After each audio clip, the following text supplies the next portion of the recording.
Sasa mume wangu mimi ndo naenda. Naelekea sokoni, tutaonana baadaye.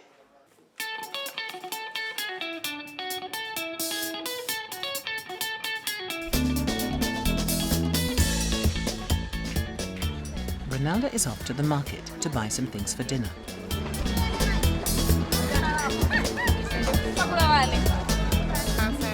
After giving birth to a child, it can often be difficult for a woman to get to a clinic to seek family planning. Household chores, work, transport problems can all prevent her from getting the help she needs to plan a family. Ronaldo is fortunate.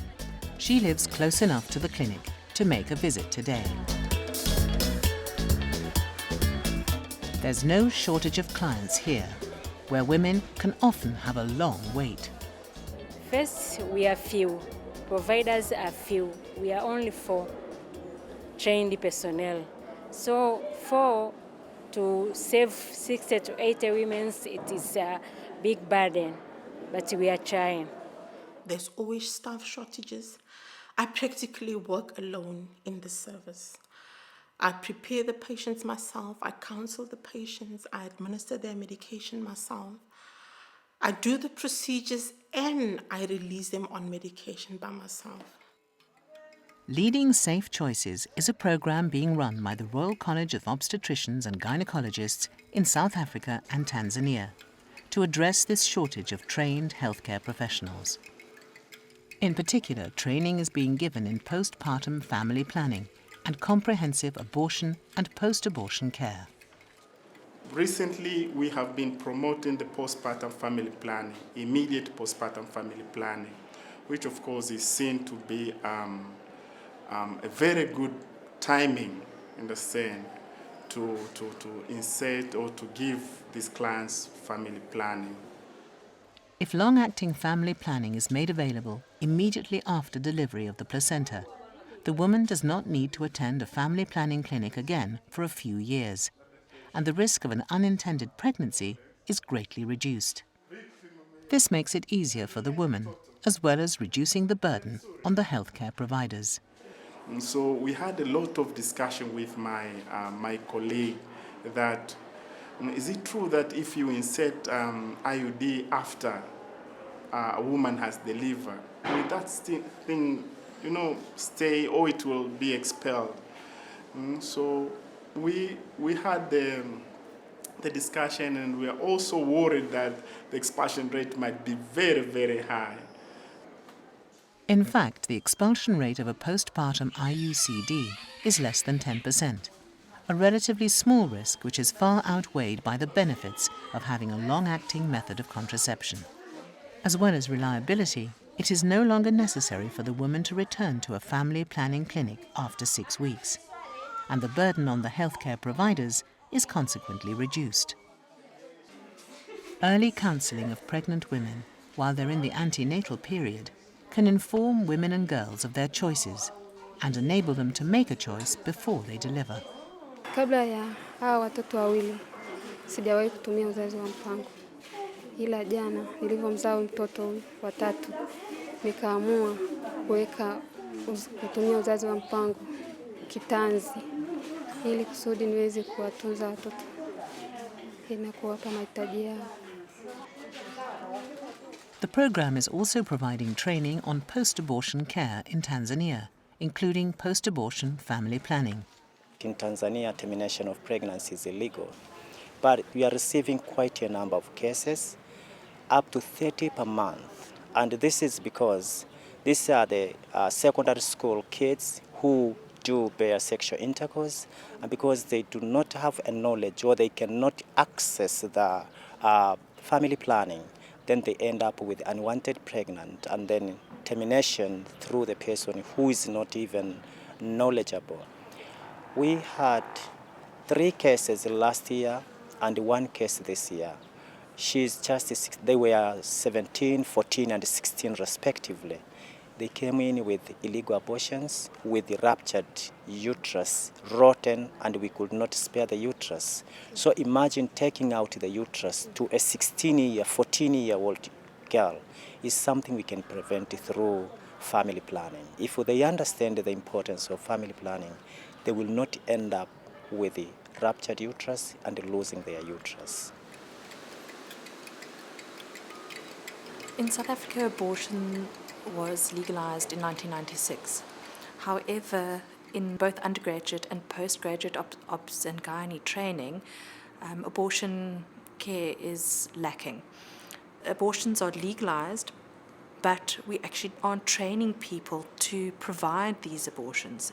So healthcare providers in the form of doctors and nursing staff, they don't actually get exposed to women seeking abortions or the process of how women get abortions. Do you know the family planning methods? Do you know the sorts of family planning methods that we have? The Leading Safe Choices project has theoretical training as well as on-the-job supervised practical training. So in the past, other training programs might have only focused on the theoretical part of training, but because there weren't dedicated supervisors to go out into the facilities and actually train and supervise the clinical experience, often those skills were lost. So especially when it comes to actually doing abortions, there are now supervisors to supervise the staff and provide encouragement to actually perform the abortion. I love the fact that even when the woman delivers, the intrauterine device can be inserted immediately. Because in our settings, in our clinics, when a woman delivers at the maternity unit, she's being told, go to your nearest clinic, which is the baby clinic. People forget there's so many things that happen in between in that 6 weeks. And yet they actually forget to tell the woman that within that time you can actually fall pregnant, or they themselves don't even think about it. Therefore, I feel that this new initiative of actually inserting the intrauterine device immediately post-delivery, immediately post the terminations of pregnancy, works actually very well. And does it make you feel any better? If I'm not here, sometimes people, it's almost like people have said, this is Judy's service. They just hear the woman say something about pregnancy. They don't even listen to the detail. They say, Sister Judy is not here. You must come on such and such a day. And you will find that it's something that somebody else could have dealt with. But because it's terminations of pregnancy, because it's reproductive health, people always do it at arm's length. It's not my problem. It's somebody else's problem. And that actually upsets me. And the reason why I say this is because I am in contact with the women. I hear their cries of, Sister, if I don't go to work today, they're going to find somebody else, because the majority of the women that I serve actually come from low-income areas. They work in, they call it a cha, where she would clean somebody's house today and go to another house tomorrow. So if she didn't go to a cha today, the lady is going to get somebody else, and she loses that job. The time came for Dr. Pendo to try out his training. There was a nurse in his department who was pregnant. It was a normal pregnancy. I didn't get any complications. Then at 32 weeks, I and my husband, we discussed about family planning, and Dr. Pendo too. Then he gave us the option of this intrauterine IUD. So during the delivery, which I did myself, I inserted immediately IUD after delivering of the placenta. And of course, some of the senior nurses in the department, of course, by then, who assisted my operation, also asked me, Doctor, why are you doing this?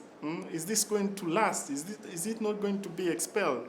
Then I say, come on, let's watch. But I was also inside thinking what will happen. And I said, so I had two things. One was if it's going to be expelled. The other was if the threads are going to come out. Because, you know, when you insert, you have to put it at the fundus of the uterus. And my husband was like, will it work? Won't I get postpartum hemorrhage? Won't I do those things? But everything went good. I didn't notice anything. So I have to tell you one thing, which if you don't remember, you know, when you came back, immediately, 6 weeks post-op, you remember? Yes. And then all of us were so excited when you gave us the story that the strings came out. Yeah. Because honestly, it was the first time for us to experience this type of IUD insertion immediately after postpartum. So you didn't see, but you saw the other colleague and everyone was so happy. So there's a lot that we can do differently. We can communicate with our clients differently. We're doing a lot of things right. However, we need to refine them. We need to ensure that when we learn more strategies and more information, and when we are trained, that we need to go and implement it. And the implementation is something that maybe we're not paying too much attention to. So when people go for training and they come back, that we need to allow enough time for implementation and for the monitoring thereof. So when we are sure that the service providers are now competent in the way that they relay the message and the service to the client, then we can train again. I'm being driven at the moment that I should go out there. And in my book, I feel I'm the best person to actually go out there and motivate other nurses to say they should actually get trained and do the service. And despite the fact that we don't get compensated providing the service as abortion providers, I always feel that it's a skill. It makes me feel special in a way that I can perform the procedure, I can put in the IUD and see the woman being happy. I actually get excited when she comes in 6 weeks and I ask her, how was your period? Did you have sex? They actually get chance. Oh, sister. I say, yes, I need to find out. Did the intrauterine device disturb your sexual encounter? Was the bleeding manageable? And it actually gives me comfort to know that I've put in the device, the woman is happy, we are preventing a pregnancy, and we don't even have to let them find themselves in a very compromising situation of having to come and seek a termination of pregnancy. So there are many needs and many competing needs. We've identified in women and maternal health particularly 2 areas of need, one being postpartum family planning and the other being safe abortion care. We've also identified that in order to provide these services safely and effectively and more accessibly to women, that we need to do a different approach to training, and that training needs to empower the healthcare workers both with knowledge and skills, and also needs to be sustainable and needs to be integrated into the health service. And we find that this program does exactly that. So this is actually my dream, that I should empower healthcare providers to become comfortable and competent and advocate and market the long-acting contraceptives. I'm proud because sometimes it's not easy to do something that you don't have qualifications for. So it was helpful for me because I learned more about family planning, because I didn't even know how to put in IUCD. So now even by Dr. Kluge on Wednesday, I was putting also the IUCD, and I was like, ooh, I'm proud of this training.